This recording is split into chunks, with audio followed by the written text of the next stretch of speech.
Thank you guys so much for joining. This is Local Keys and Contracts with Gabe Newberry. I'm your host, and I'm here with Bernie over at EagleStays and then Dave over with Host Pros. These guys are going to tell you all about the Airbnb market. And we also have Northeast Ohio Airbnb Rental Association, right? You guys are also the co-owners, or you guys are in the association together with that? Yeah, I guess you could call us founding board members, but yeah. Yes. Northern Ohio Short-Term Rental Association. Excellent. We can talk a little bit about that more later, but it's basically a local advocacy group helping hosts become better hosts, and also advocating on behalf of hosts in terms of like local legislative issues and stuff like that. Excellent. Okay. And with regards to Airbnb market, I mean, these guys are Goliaths within their own right. And realistically speaking, guys, can you explain to the audience just what specifically is an Airbnb, what specifically is a short-term rental? Okay. So thanks for having us, Gabe. Thank you so much, my friend. So typically a lot of investors will just say Airbnb, but they mean short-term rentals, which is Airbnb, VRBO, and then both Dave and I have our own direct booking sites where we book customers directly. But pretty much short-term rentals is any rental that's less than 30 days. Mm-hmm. And people are familiar with them from going on vacation and doing vacations. And we have some that are vacation-type rentals where people are vacationing in the area or coming in to visit families in the area, in the Cleveland area. But we also have, we get into some of the longer term, like some workers. We have workers that will come in for a week or two, and we have some workers that come in for a longer period of time, sometimes over a month, which then we get into the midterm rental. So when we say, a lot of times when we're talking about to investors about Airbnbs, it kind of covers all those short-term rental situations and midterm rental situations. Excellent. And then Dave, I know that guys, just for your information too, these guys are two separate companies, two separate entities. Both of you guys do similar things, but at the same time too, you guys are really just driving home together the fact that this Nostra, the Northeastern Ohio Airbnb Association, you're making sure to drive home the fact that you guys want to be able to focus on regulations, focus on being investor-centric, and making sure that short-term tenants, there are regulations in place for it, or that there's like specific guidelines. Well, we like when cities, a lot of cities now are trying to pass some kind of regulation. Got it. What we'd like them to do, and we'll help them do, is not make the short-term rentals illegal, but regulate them. And the regulation is good for everybody, right? It gets rid of the bad actors, and it helps them police us, but it also gives us a platform in which we can work. Excellent. Okay. And then Dave, please tell us a little bit more about Host Pros as well. Sure. Yeah. Like you said, we're a short-term rental management company, so we own a number of units, but we also manage them for other investors. We've got about 75 units, mostly in Northern Ohio, within an hour or so of Cleveland. And yeah, I love helping investors find profitable properties and helping struggling owners fix what might be wrong with their property, whether that's operationally. From a revenue management standpoint, right? That's a big thing I see is a lot of hosts don't really know what they're doing when it comes to managing the revenue, managing the pricing, to be more specific. What do you mean when you say managing pricing? So, I mean, my opinion, Bernie can chime in on this too, but I think it's the single biggest area that, I mean, I say this lovingly, amateur hosts are leaving money on the table. Because the market has gotten much more competitive than it used to be. And it's become for us, a full-time job managing the pricing of 75 units. So we've actually hired an expert in this to do it for us. They're in there every single day looking at the pricing, the booking trends, what our competition is priced at. And you just have to be on top of it. Like, next week should be priced differently than a month from now. And it should definitely be priced differently than June and July, right? I was just comping out some properties last night. And I swear to you, I saw people charging the same for a Monday and Tuesday in January as they were charging for a weekend in July. And to me, maybe the July weekend is one of those is priced incorrectly, right? And so I think it's the weekend in January probably, but it could also be the weekend in July because that just tells me, again, with all due respect, you don't know what you're doing on the pricing side, and so you can't leave money on the table, but you also can't leave occupancy on the table, and so again, that requires a really deep knowledge of the market and the booking trends and stuff like that. So that's why we hired an expert to handle it for us. Understood. And Bernie, I know you end up having a booking platform as well within your systems. Now, is that something similar along those same lines whenever Dave is running his systems? Is it similar systems and processes? Yeah, we do something called dynamic pricing, and what that does, and to Dave's point, like if somebody has the same price all throughout the year, in January when it's slow, they're probably too high and they're not going to get booked. But then they get excited in June when they get booked, every day of the month, but because they're too cheap. So they're leaving money on the table, and they could be making more money in the peak months. The private platform, I think, are you talking about like our direct bookings? We also do, like you can go to EagleStays.com and you can find a property directly on there and book it, and then you're not paying the VRBO fees or the Airbnb fees, and you can do the same thing with hostpros.com. Those ours are better. Just kidding. No. And like what you said with Nostra, like we are competitors, but we don't duke it out as competitors. We're very funny. There's a big market out there, and none of us can handle all of it. My company's not as big as Dave's. We don't quite have 70. We're kind of like more boutique. You both kind of stand out in the sense that both of you guys have thousands of reviews. Both of you guys stand out within the Airbnb market. Both of you guys are titans within your own right. I mean, realistically speaking, you also have personal investment properties that you Airbnb as well. Yeah. Yeah, I started out, I think Dave also, I've been doing long-term rentals. This is my 36th year in long-term rentals. And back in 2019, I started turning my long-term rentals into short-term rentals. That's how I got started with it. And then from there, I started co-hosting, bringing in other investors that had properties that wanted to do better with the properties. Back in that time, it wasn't as well known, so we had to talk to investors of how they could make more money as a short-term rental. Now the investors are more aware of that, so a lot of times they'll come to us and say, "Hey, I want to buy a property and make it an Airbnb because I want to make more money than I would make with buying a property and just doing it as a rental." And for that, sometimes it requires slightly different properties. Like we like operating in the areas.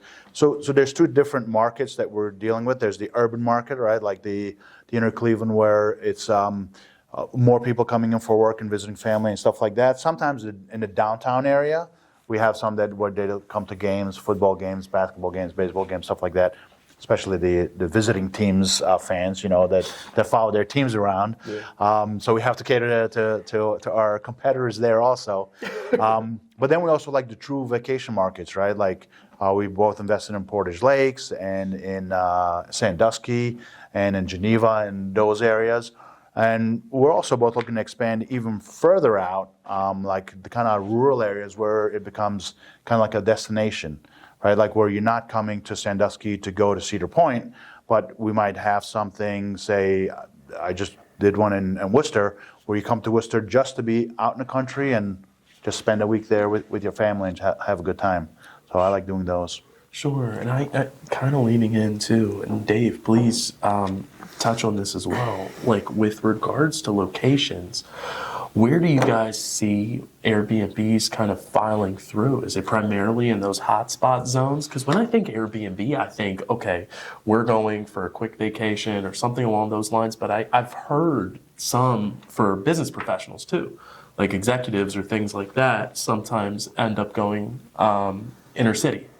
Mm-hmm. So are you seeing higher degrees of people going towards vacation rentals more so in Cleveland, or is it more so like business execs, stuff like that? I can tell you from our perspective and experience, we're getting away from the downtown market. Okay. Our properties there have been less successful There are also a lot of headaches. You're typically dealing with an HOA if you have a downtown apartment, which I have no interest in doing.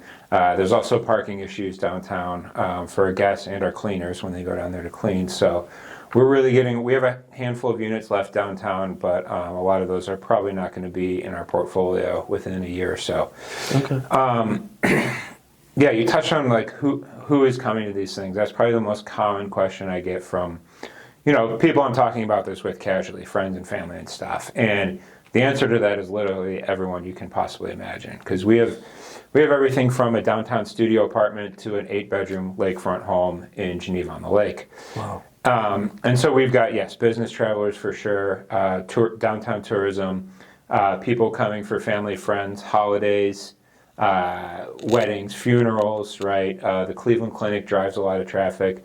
But then we got people coming for family vacation and stuff too, especially in Sandusky, Geneva, and Portage Lakes, like Bernie talked about. So we're all over. We have stuff in all sorts of urban to very country, and we have one in a village with a population of 124. So. Oh my gosh, that's Yeah. wild. And how often, like, just out of curiosity, now I kind of want to poke around.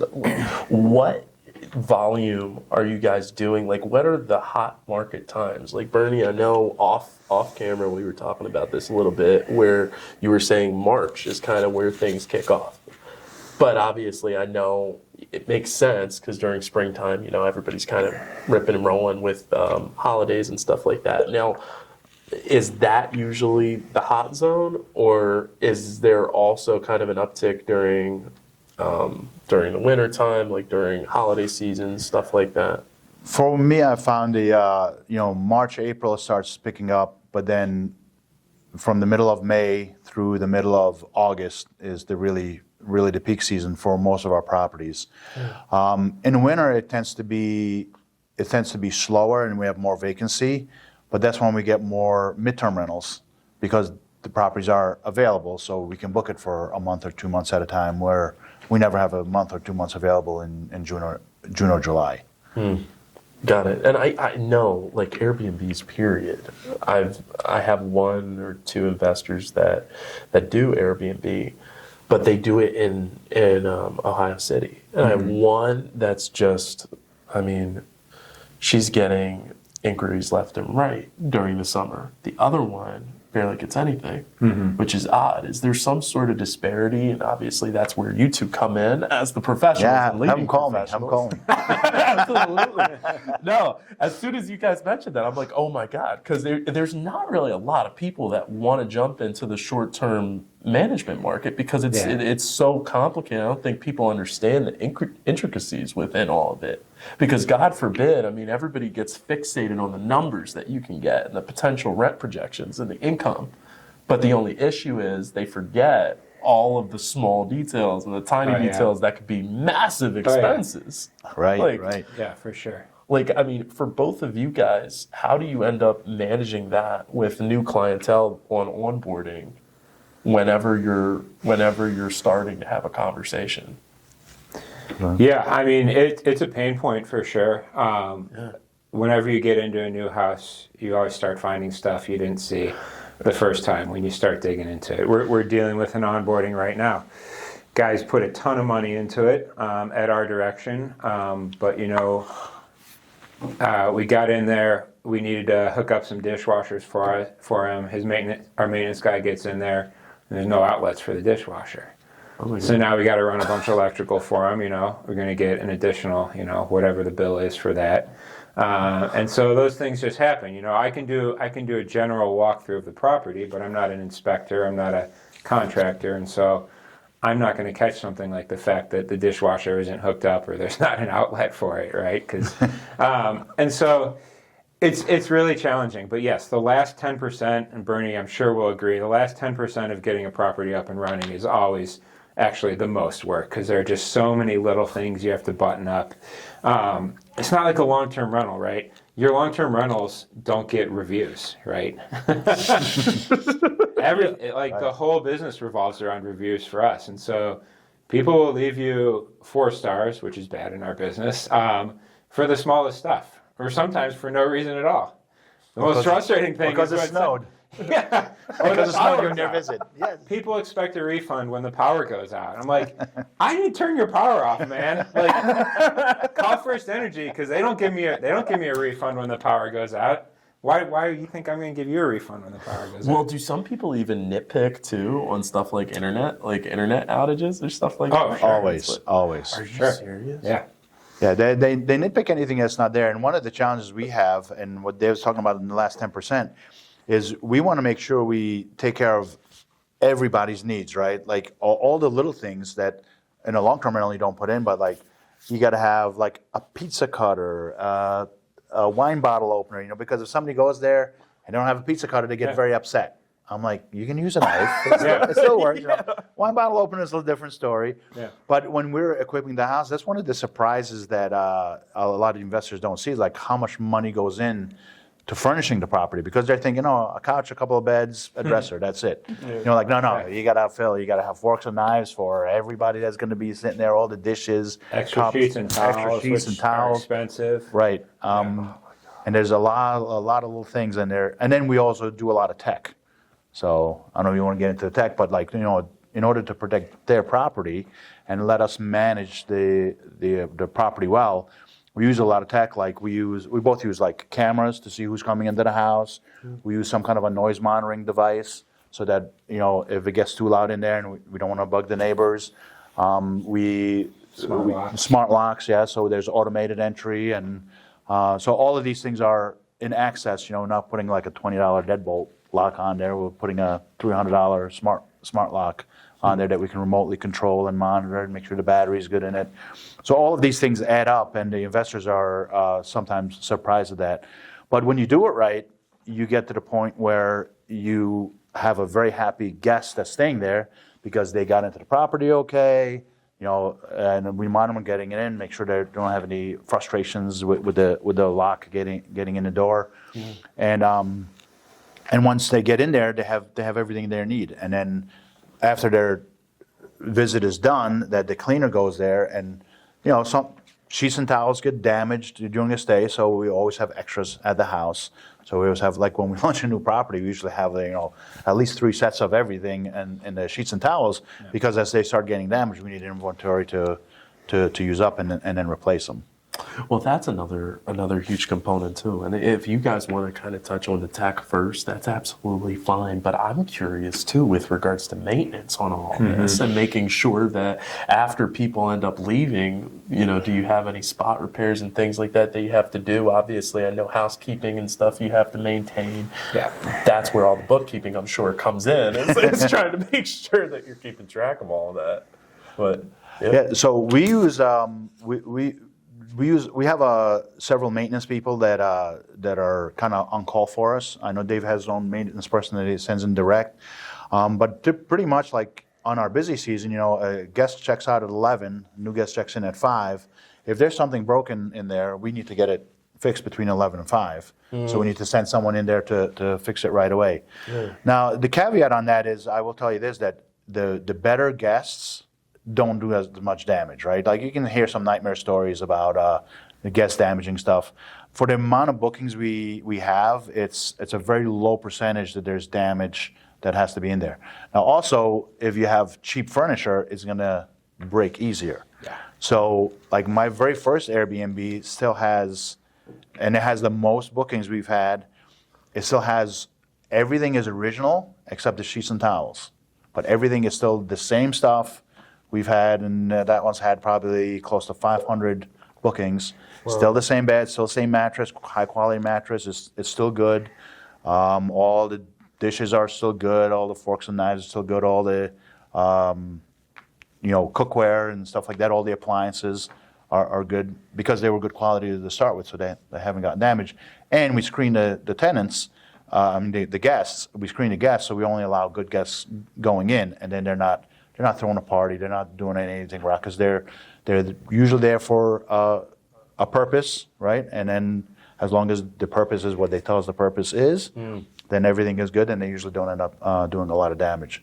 So yes, there are the other things with maintenance, and I'll let Dave chime in on that, is also the preventative maintenance, right? So either the owner has to have a preventative maintenance schedule, or we kind of like monitor that for them because, we want to make sure the air conditioners are serviced before each winter, and we make sure the heat is serviced before each air conditioning before each summer, heat before each winter, Yep. And make sure because you don't want one of those going out.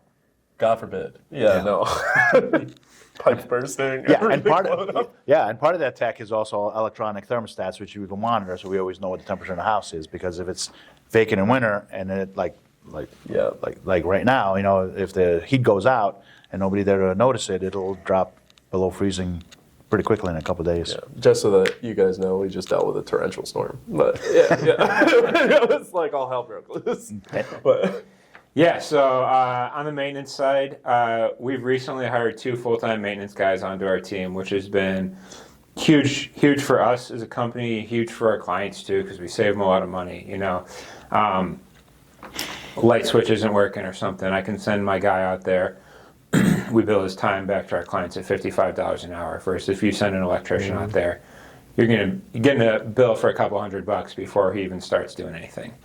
So it's been awesome for us at just having someone who's on call. So between those 2 guys, we have coverage 7 days a week. So anytime there's an issue, we know we have someone on call who can go out there and fix something, or at least assess it, right, and make sure we're not wasting time and money with the wrong solutions. And preventive maintenance, like Bernie said, we do pretty much quarterly preventive maintenance at our properties. So testing the batteries and the smoke and carbon monoxide alarms. We monitor the batteries and the locks remotely, so those get updated as needed. But like changing out the furnace filter, mechanical maintenance, like Bernie said. You also asked about gas damage, and I agree with Bernie. Very, very rare, really, that there's significant damage from guests. But through our property management software that we use, we pay for damage protection. And it's $35 per booking. It's actually billed back to the guest as a baked-in cost. okay.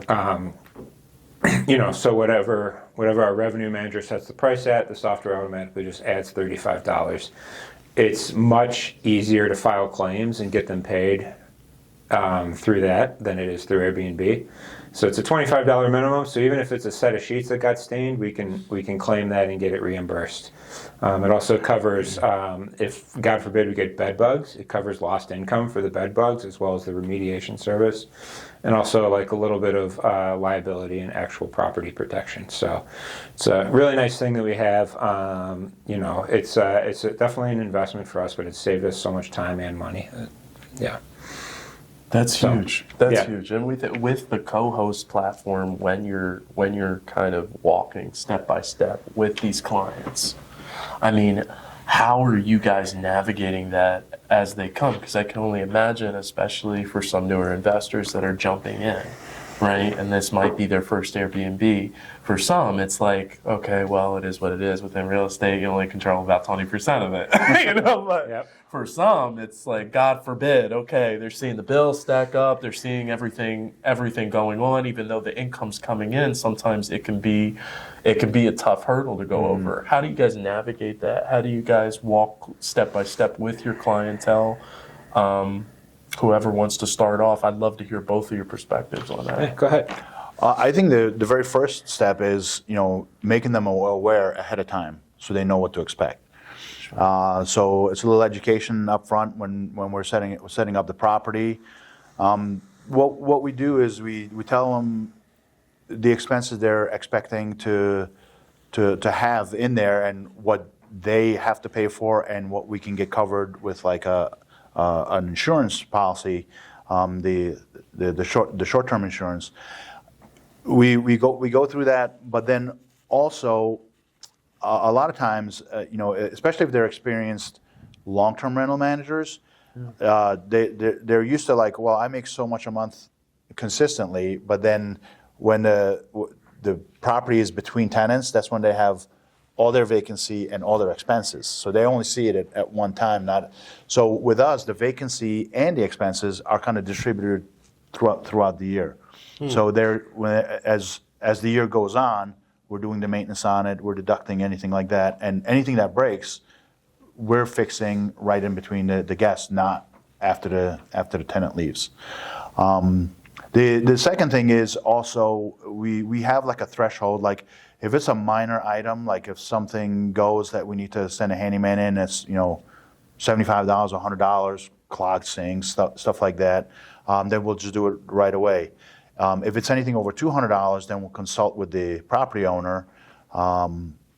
We just had one that we just needed to replace a furnace, right? So it was a heat out situation. We caught it right away because of our remote thermostat. It started dropping. So we sent a tech in. The tech said the furnace has to be replaced. We called the owner, and the owner had his own team because he does a lot of rehab, so he's got his own team. So they came and did it, and we had our cleaner go in there and put like a little temporary heat source because they weren't going to come till the next day. We didn't want it to freeze overnight. But that communication, anything's going to be over $200. Like I don't want to spring a furnace bill on the owner, at the end of the month because they don't want to be happy about that. But sometimes there's other little jobs like with the we had one where it was in a particular area where the sewer lines kept on getting clogged. And we're getting into $300-400 sewer cleaning, so we did get them involved and went through options one of them, actually two of them, we end up having to get the city involved because it ends up being like a little bit further down and getting into that. So then they know other neighbors, so then we kind of got neighbors involved to discuss with the city. But that's kind of beyond your question, kind of take that further. No. But I mean that even goes into scope of like navigating through all that. You're definitely hand-holding through all of that because, God forbid, I'm sure the owner was like, oh my God, I'm going to have to change out the whole sewer line. Well, wait a minute, now if it's outside of the city, no, I'm not. Was this an out-of-state owner or was this in-state? Out-of-state owner on both occasions. Actually, no, one occasion was an out-of-state owner, the other city was an in-state owner. But he lived in a different county, so it was a long way for him. Okay, and that's kind of where, guys, genuinely, this is definitely something huge to keep in mind. Yeah, it's all about managing expectations, and that starts, from the first contact point. When someone calls me about a property, usually something they already own. The first thing I'm going to do after telling them what we do is run a projection for them, and that projection is just not a revenue side thing, but it's also factoring all the expenses. So if that property has a pool or a hot tub, there's going to be additional expenses associated with that. But yeah, we're talking about things like what do you call it? Pest control. Pest control, yeah.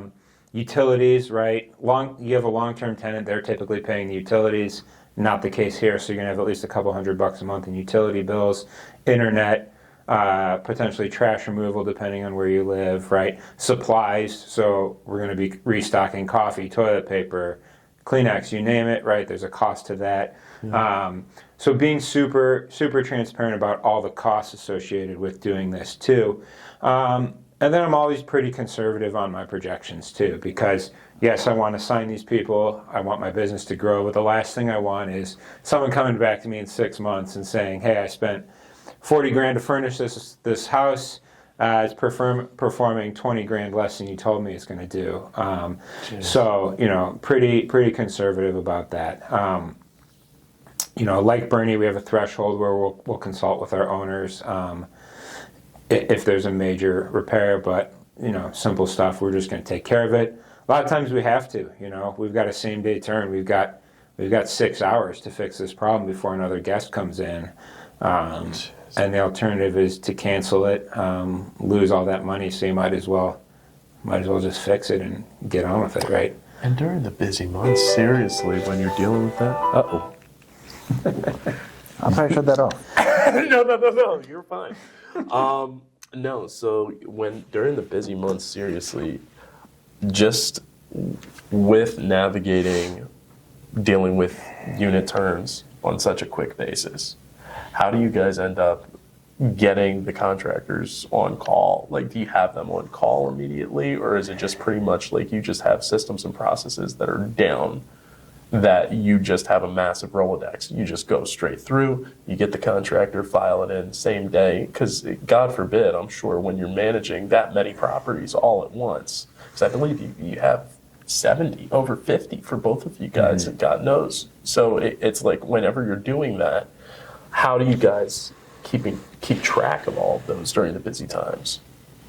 Well, it's not a massive Rolodex. I don't have the luxury of having an in-store maintenance guy, but we have contractors. We try to get them at least 3 or 4 deep, because if you call the first guy, he might not be available. He might be on another job. But the ones we use very often, they know our priority, so they keep us as top priority. So that's the first thing, is having some, and we're all in different areas, right? So we're using different people in Cleveland, as we're doing in Sandusky, we're doing in Mansfield, as we're doing in Medina. So I guess it does get to be a pretty massive Rolodex. You have 3 deep in each one, and then some of them are specialties, like the plumbers are specialties, like for drain plumbing. And the worst thing, like when we talk about a cancellation, the cancellation is bad in a couple of reasons. One is the lost income, but also if you cancel an Airbnb, like you get like bad credit with Airbnb, and that's a bad thing. Sometimes the customer can still review you if it's very last minute, right? And then giving a bad review because they said the host canceled on me. And then Airbnb had an algorithm, then you fall down on the algorithm that like this host likes to cancel bookings.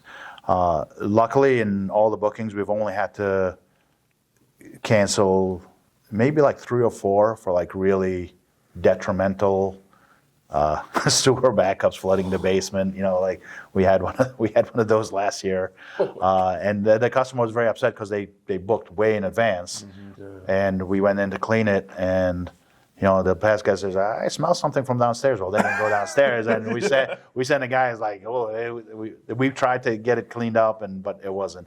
But you can't send them in like that. You can't send another guest in like that. So yeah, having a good team, and like some of our handymen we've used for 3-4 years, so they know us real well, we know them real well, and our lifeblood depends on them. And then the most important thing in a turnover is actually the cleaner, and the cleaners are the hardest thing to manage in the business, right? Because a good cleaner will make your day, and a bad cleaner will really unmake your day. But the cleaners are the ones that are going in there and noticing if something is broken or if something needs attention. Because sometimes the guests report it, sometimes they don't. If the guests reported, we have a couple extra hours. Like if a guest reports something is wrong, then like the day before they check out or the morning, we can start. But a lot of times the cleaner will walk in there and they'll notice things are broken, and then our 6-hour window goes to 5 hours or 4 hours, depending when she gets to the point where she notices them. Yeah. And then similar situations, or is it primarily you have people that are on staff? I know you were mentioning about systems that you have already for being able to get reimbursed. Yeah. But does that also include maintenance as well? It depends on what it is. If it's guest damage, it can be reimbursed. But other things are not going to be reimbursed. Like sometimes stuff just breaks. Sure. But it's all in terms of handling the amount of stuff and that can all go wrong at the same time. It's really just all about having good systems. And cleaners like Bernie, cleaners are our first line of defense. We're trying to transition them out of the mindset that they're just a cleaner, right? It's very hard to do. But they identify most of the problems. Either the cleaners or the guests are the ones identifying the problems for us, and obviously we prefer that be the cleaners before the guest finds it. But there's a workflow for them to report problems, and then our team gets the maintenance guy out there, or whoever needs to be out there. And yeah, we've got a bunch of preferred providers, whether it's HVAC, plumbing, whatever. Like Bernie said, the guy that does Sandusky is not going to do Geneva on the Lake, so we've got a different list for stuff like that. And is it complicated whenever you're juggling those properties within, you say you have 5 hours, 6 hours to be able to end up getting all that turned around? I mean, it can get crazy on a Friday or Saturday in the middle of July when the AC goes out at one place, the hot tub's not working in another place, the cleaner doesn't show up at the third place, and suddenly you've got your whole weekend is ruined. And you're 100% booked, so you can't move your guests to another place. So, yeah, I mean, there are times when the business gets totally insane.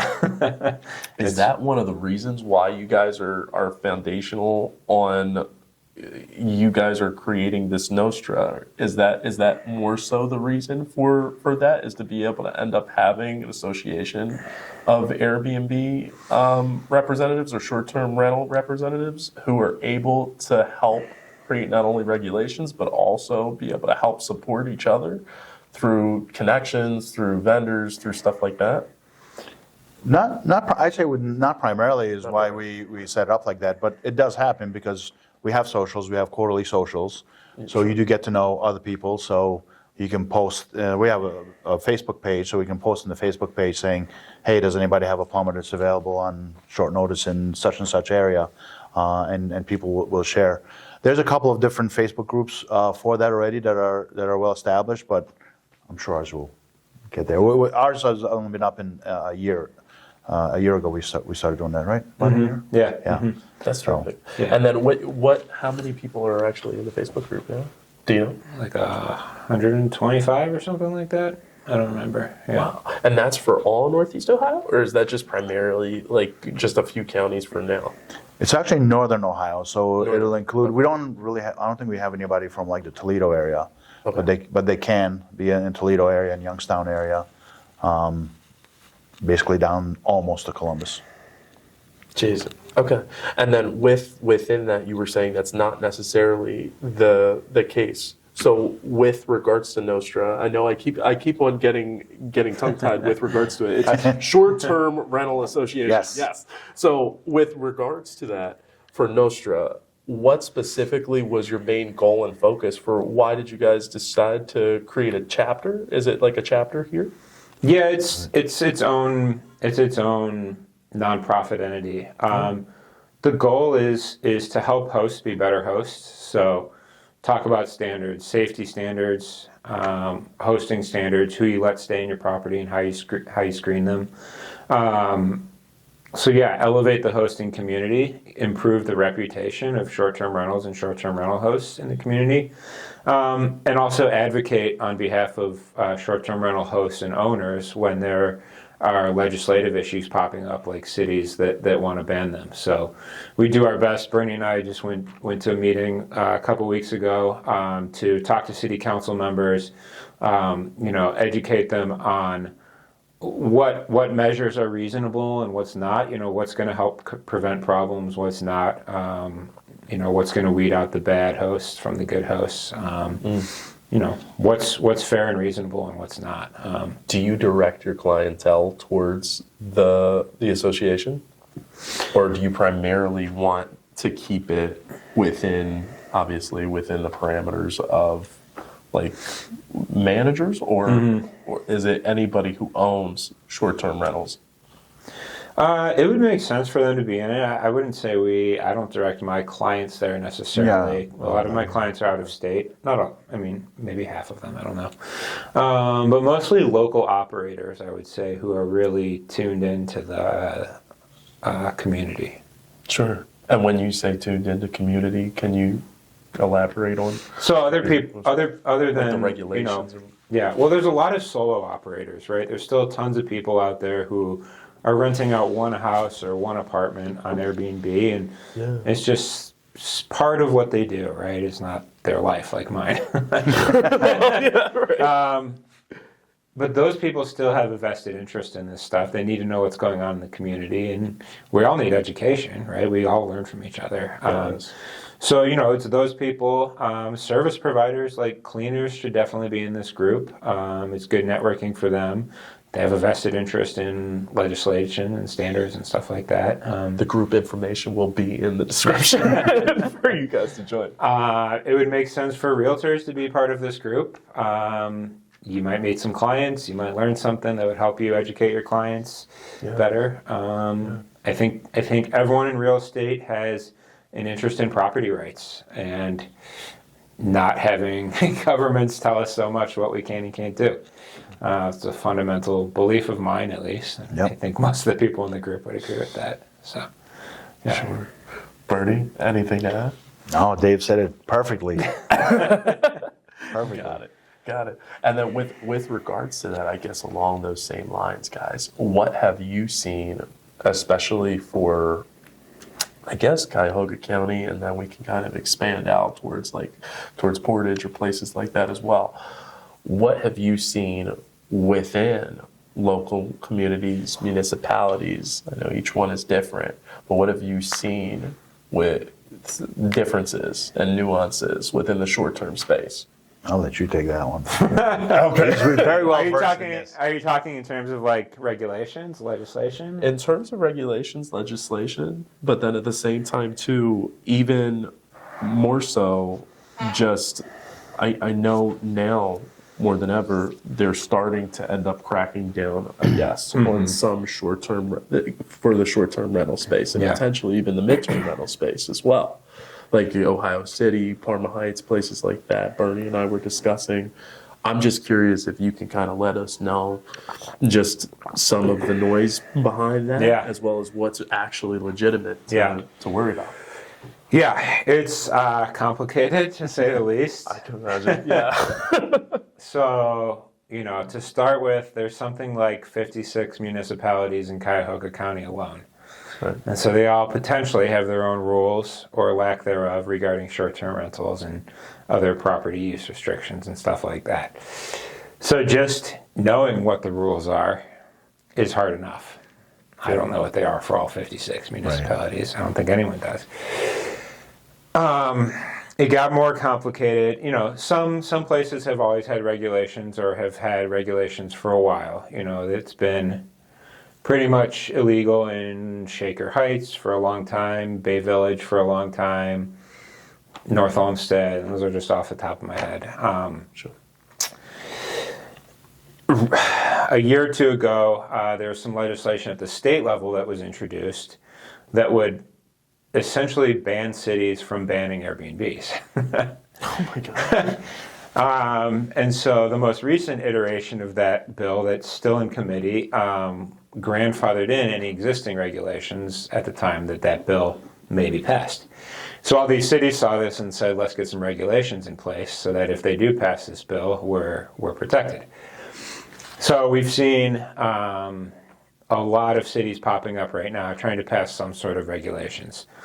Some of them are just flat out banning it. Some are doing much more reasonable things, like just saying, you have to fill out a form, pay us a fee, and renew that every year. And we just want to know who you are in case something happens. We can do something about it.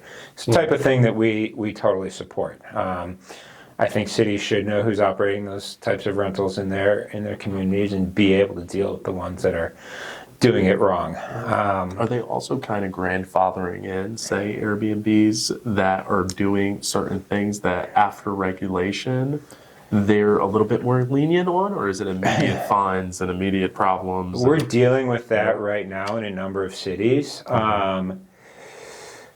Most of them, I think in a lot of cities, there's a legal right to be grandfathered in, and again, this is a complex legal issue. I'm not a lawyer. Sure. But Sure. We've spoken with a lot of lawyers, and I believe in a lot of circumstances, there's a legal case to be grandfathered in.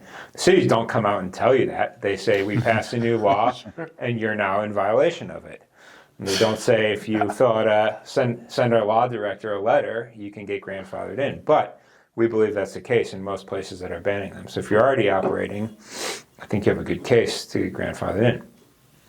But do you want to hire? Is it worth it to hire a lawyer? It's part of what Nostra exists for. Is we can bring 10, 20 owners who have been shut down together, have a group of people, a more forceful case, and have one lawyer representing all of us. And it's more affordable to do that too. So Absolutely.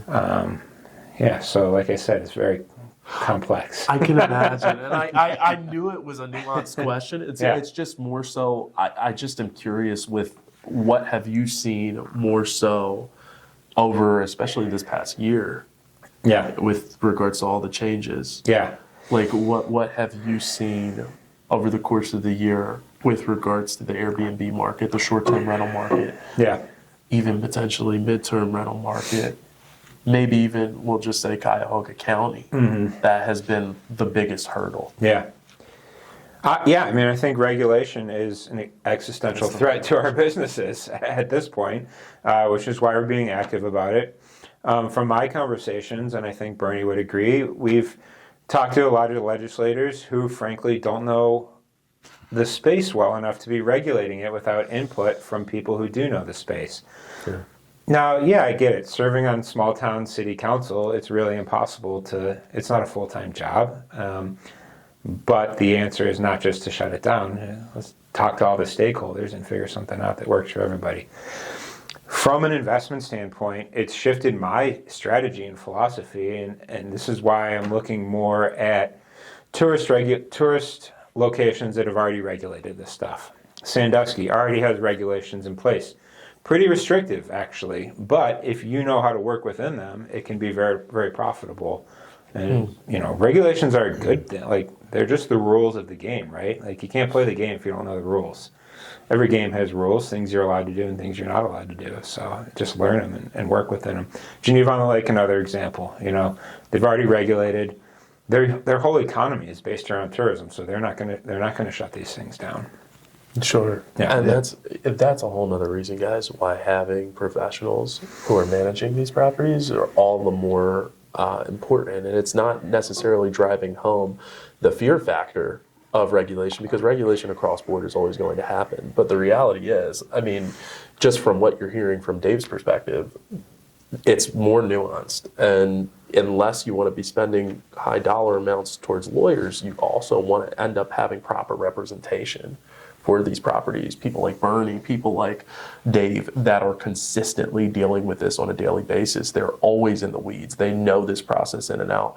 They're able to help you navigate through that. And Bernie too, I'm curious to hear, like, I know Dave touched on majority, but is there any other input that you would say primarily for the Cuyahoga County itself, regulation-wise, that you feel like is a main pain point or a main struggle, or is it same to his point of regulation? I'll agree with his point. I'll throw in a positive because I like to be a positive guy, right? So besides these things, and when we've gone to some of these meetings, there are some of the like the city council members that understand the economic impact that it's having on their city, right? Because it's bringing in a lot of extra money into that city. It's employing local people, right?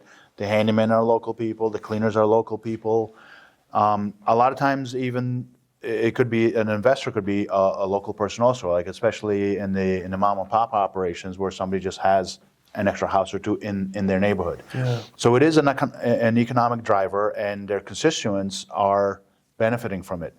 So Cleveland itself, in general, when you think of how many thousands of Airbnbs are in Cleveland, when you have the big events, there are hotels, but the hotels only offer so much of an experience. And the Airbnb experience is one level above that, where people tend to come in for a longer period of time. They're spending more money at the restaurants, at the ballpark, at all the different venues that they go to. And I do like going into other communities that are underserved on the Airbnb side, right? Because then you're bringing in a new source of business in, and you're supporting their local people for working, and their local restaurants and their local attractions and stuff like that. Some areas that we're going to would be, like a quick travel destination for, like from the Cleveland area. It's like a 1 hour, 2 hour trip. Yeah. But with decent Airbnbs there, now it's attracting people from further and further away, and they're coming on over. Like maybe some people from Cincinnati, they might have a 3 hour trip, and they don't want to go back and forth, so they'll come in and they'll stay overnight, stay a couple days, and spend more money in that city. And it's a good win-win for everybody, and for the Airbnb, VRBO, the short-term rental users. We're just giving them a whole different plethora of options that they can do. And if you look at our properties, and like if you go on our sites, you can see the different layouts of the properties, different amenities, different games and gathering spaces where these families have fun and enjoy. And then even in the midterm space, like in the workers, a worker doesn't want to just be cooped up in a hotel if they're here for 2 months, right? They want to cook their own meals and stuff like that, and they have all that. They have a safe place to park their truck and all that. So, we're very bullish on this space, right? Like we talked a lot of the nuances, but it's a great space to be in. You know, I get to wear a Hawaiian shirt every day for work, you know, because that's the space we're in. I enjoy that. But yeah, I Ernie's think not it's even great. wearing a watch, man. He's just like living a dream. What's that? He's living the dream, man. And that's kind of leaning in now to the positives of it, like moving away from regulation and all the tough questions. Like realistically speaking, with Airbnb, I mean short-term, mid-term space as well. What are some of the crazy stories that you guys have? The fun, the beauty, the great things going on. Nothing bad ever happens. All good stories. I can go first, and then you can Yeah, see go if ahead, you can go one ahead. up me. All right. Yeah, one of my favorite memories. I got called out to weekend, probably Saturday night. At this point, we still had, it was a triplex in Cleveland Heights. We still had a long-term tenant in there, living on the second floor between a first floor and third floor Airbnb. And they called us because there were noisy Airbnb guests on the first floor. And we asked them several times to be quiet, and they were still making noise late into the night. And so I eventually drove out there, and it ended up being like a kid's birthday party. I swear to God, in the middle of the night, there were all these kids there. I don't think the parents were there, or there was maybe one parent there at the time. There were like pizza boxes stacked to the ceiling, like all this food. They're like, the fridge was full of juice boxes. I swear to God, not an ounce of alcohol in the place. And I had to kick this kid's birthday party out of our place in Cleveland Heights because they wouldn't shut up and respect the neighbors. And so people always enjoy hearing the story about me breaking up a kid's birthday party. So How old was he? it could have been worse. It's okay. It's They were okay. probably 13, 14 years old. So, you know, not a worst case scenario, but kind of a funny example of what you have to deal with. You never know. God forbid. Jesus. Can I one up that? Well, I haven't kicked any kids out, so. I do have one really interesting. We have an Airbnb in Mansfield. It's right across from the Shawshank Prison. Like it's literally right across the street. And we get a lot of ghost hunters that'll come there. Yeah. And they'll sleep all day, and at night they are all walking with their sensors and all that. They're going into the prison, around the prison properties, and around our properties. And I always ask them if they found anything, and we never get any feedback. So either they didn't find anything, or they don't want to tell us what they found. So we always wonder. Did you hear anybody screaming on the Well, I haven't heard anybody screaming, but one of our most interesting guests that we had there was the Wienermobile, which has stayed there a couple of times because we have very large parking. Yeah. So I have great pictures from the ring cam of the Wienermobile parked in front of our place, right in front of the Shawshank Prison. Oh my gosh. That's awesome. perfect. And one huge thing too is, honestly, on a real note, I know I've talked about across board, we've gone over regulation, maintenance, why do an Airbnb, funny stories, but why do Airbnb over long-term rental or over like mid-term rental? What's the main thing that's a huge draw for why people should really consider? Because frankly, like not too many people really understand it, let alone, or they look at it and they're just like, oh, it's a hotel but not a hotel, or you know what I mean? Mm-hmm. So if you guys can kind of walk us through numbers wise, you know, like it loosely, how things can break down that really make Airbnb attractive. To me, from a management style, if you have the right property in the right area, you can generate probably, I'm going to say net to the owner, maybe 30, 40% more revenue than a long-term rental. Now, in 2021, 2022, that number was like 100% more, 200% more. It was double. It's not quite like that anymore. So you really have to look at like the supply and demand of the particular area. We both do that with people looking to get in, because a lot of times they want to go into a place where they know there's already a lot of Airbnbs, where if there's already a lot, then it's overserved. You're not going to make the ratios. A couple other reasons is that overall, and like I told you, I've done long-term rentals for a long time.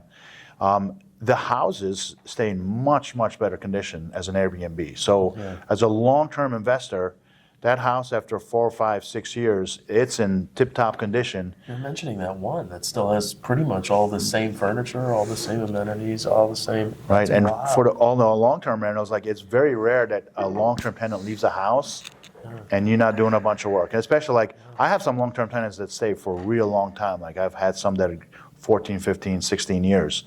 But when they move out of it, you pretty much have to redo a lot of that house, right? So you're down for 6 months and stuff like that.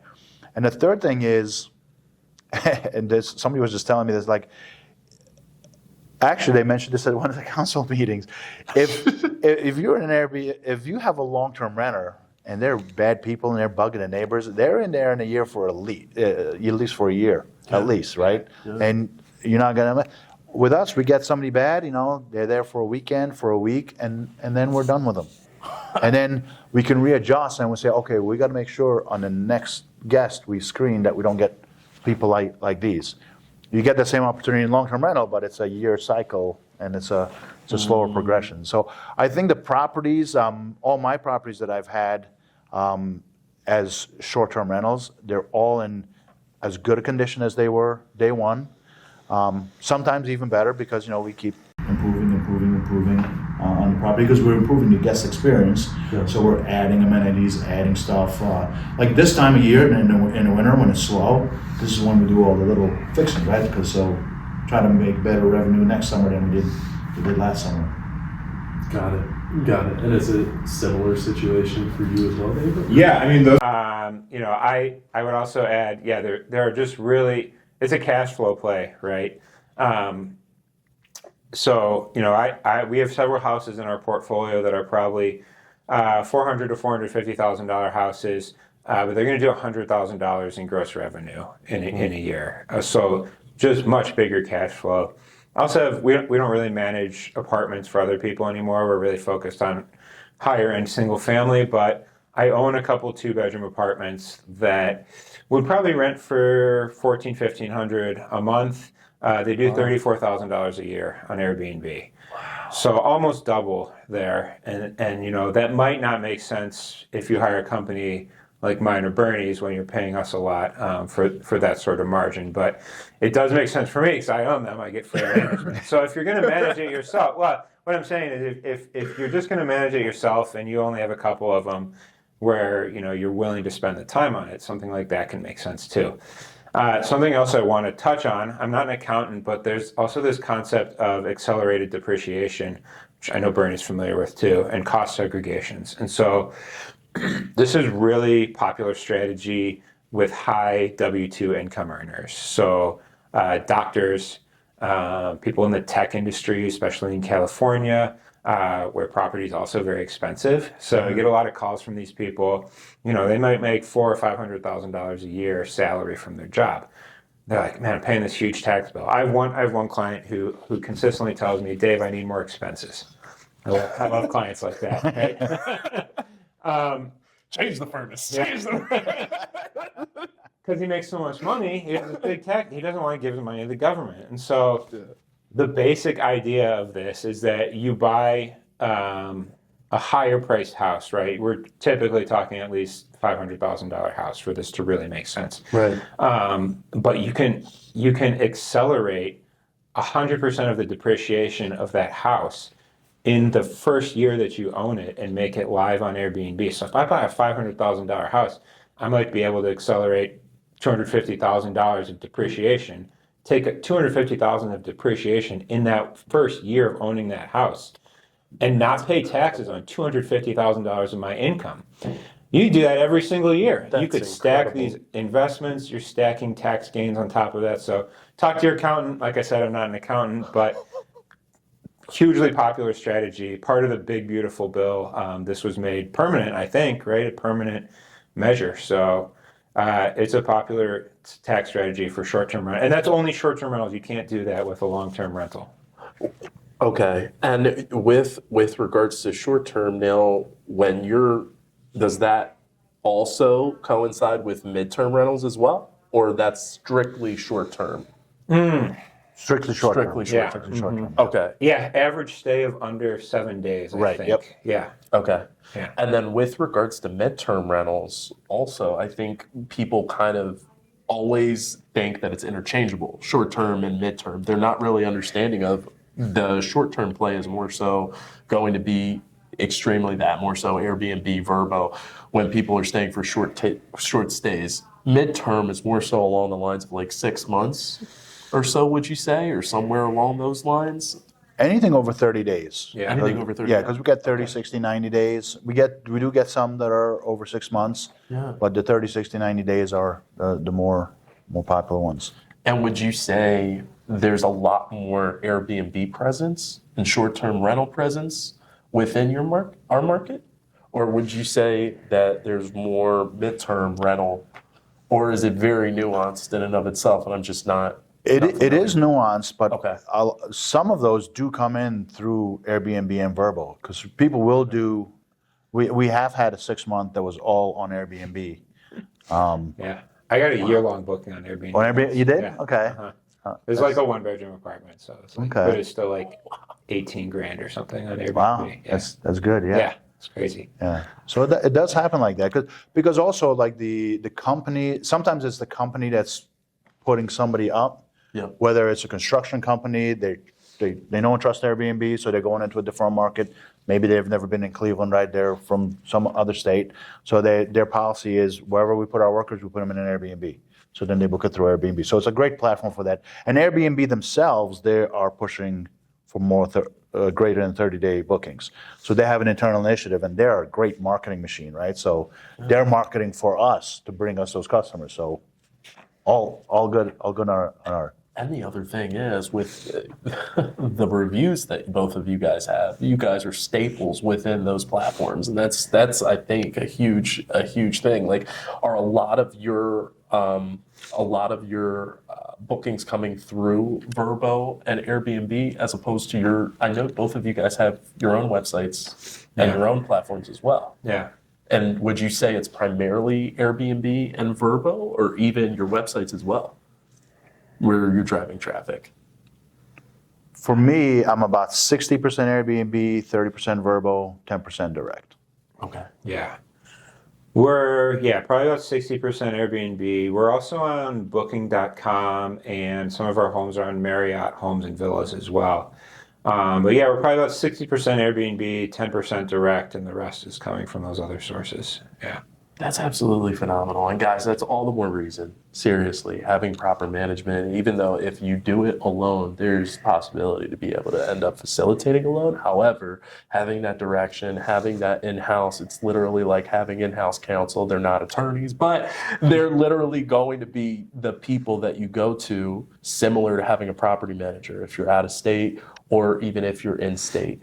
Their knowledge base, their awareness, also their understanding of the regulations and systems that are in to save you money is going to be 10 times worth, I'm sure, what the management fees bake out to be. Because frankly, you don't ever want to be in a situation where something happens, you're not there, and you have to deal with the problem straightforward. Guys, thank you so much. Some of the main things I want to take away for everybody is, please, short blurb about your business, short blurb about Nostra, and please tell everyone in front of the camera what's going to be coming up for 2026 for your businesses. Whoever wants to kick off. I'll kick off. All right. I definitely say reach out to us.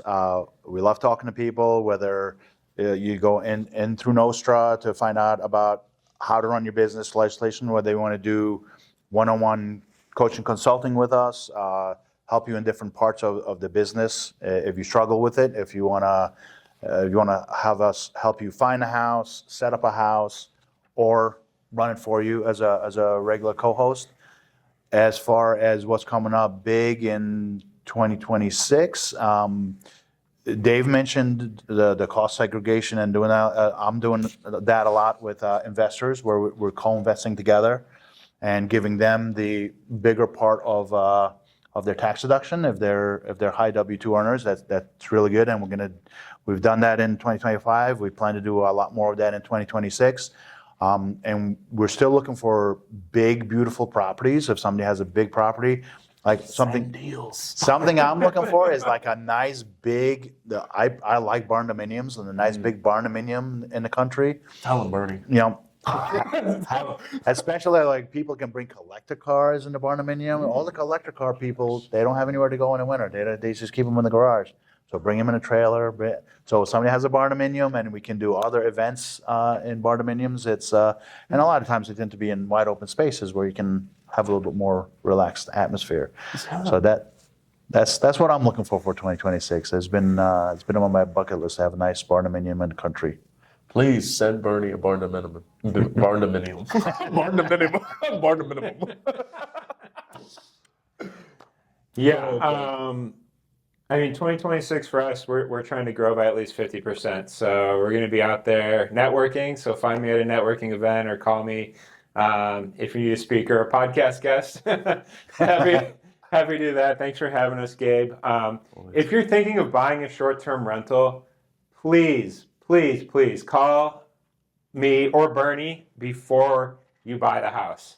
I can't tell you how many people After, right? I just bought this house. I want to do short-term rental. Like, sorry, that's not a short-term rental. Yes, Please call one of us before you buy that house, and either of us will be happy to offer you some coaching and some feedback, and even some help finding the right property.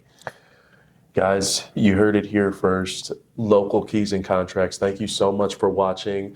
Guys, thank you so much for being on the show. Everyone, EagleStays, Bernie, and then Dave with Host Pros. Definitely pay attention and make sure that when you're looking at short-term rentals or mid-term rentals, check these guys out first. Thank you so much. It's Gabe Newberry, Local Keys and Contracts. Thanks.